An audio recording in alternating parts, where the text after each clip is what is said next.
So it's Super Bowl Sunday. The whole country is different on Super Bowl Sunday. There's a lot of excitement. There's so much enthusiasm. People are pumped up. The Chiefs, the Eagles, they're getting ready where they're going to watch the game, where they're going to go, the wings, the drinks, the friends, the vibe.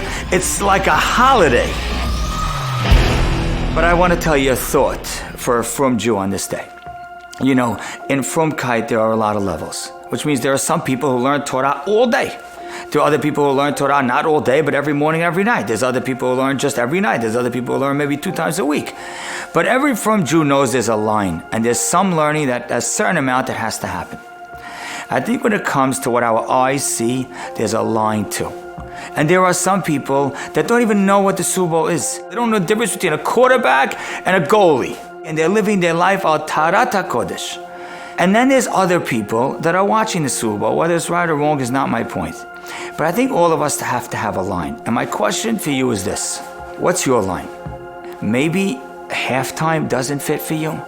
Maybe halftime where there's all kinds of singing and chaos on the stage. Maybe even though I know you're a little bit part of Americana, maybe that is too far.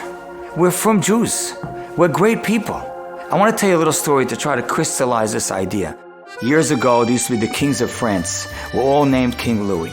So this one was King Louis XV. A few hundred years ago he lived. He was famous. His wife was Marie Antoinette. There was a rebellion and both Louis and his wife were both taken to the guillotine to be killed.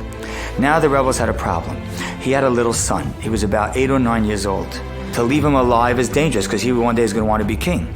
But to kill him, you can't kill an 8-year-old kid. And then they came up with a solution. They said, we're going to take this little kid and we're going to put him on an island.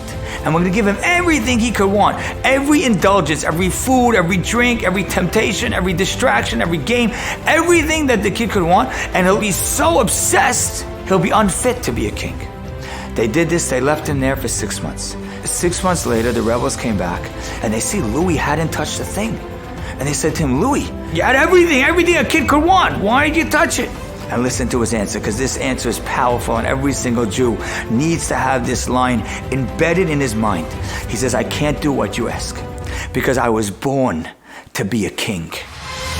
Every Jew has to ask themselves that question. Where is that line? Yes, I understand the Super Bowl, you got the quarterbacks, you have brothers playing each other. I understand being excited about the whole thing. But there's a point, I think, where all of us say, this is not for me. I can't do what you ask because I was born to be a king. I was born for royalty. I was born to live differently. And I know it's hard to turn it off in the middle because there's all of a sudden energy in the house and there's screaming, there's yelling and excitement, and now all of a sudden it's going to be quiet. So I don't know. Maybe Daven Ma'ariv. Maybe have someone say a Dvar Torah over. Or maybe this is way too religious for you and just transition to ESPN. I don't know the answer. But even if we're part of Americana and we're in American culture to some degree, at some point we need to know where to hold back. And you know what the Shomer Amunim says? That when a person's able to turn away when they're pulled, all of a sudden it's an incredible zechut and you can ask Hashem for everything.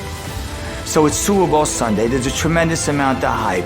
Ask yourself a question. Where does my royalty draw the line? And at what point do I say, you know what?